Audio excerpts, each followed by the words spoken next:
mukhang talagang gustong magbawi o hindi ko alam kung sarswela na naman to. Diba? Naghayag ngayon si Ombudsman Boying Rimulya na hindi raw nila pinayagan si dating Speaker Martin Romualdez na lumabas at bumiyahe ng Singapore. Oh. Yan. Mukhang parang totoo, no? Sana totoo. Oo. Pero ayaw naman kay Speaker binigyan niya raw ng travel authority.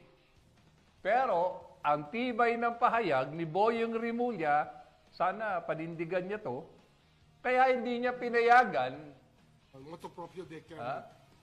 si Martin Romualdez na umalis dahil baka raw hindi na bumalik. Wow. Pogi point ka ron Kailangan parang too good to be true, boy. Pero kailangan, panindigan mo yan, Dahil, meron ng hinihintay na mga freeze order, ang ombudsman laban kay Romualdez kaugnay sa flood control scandal.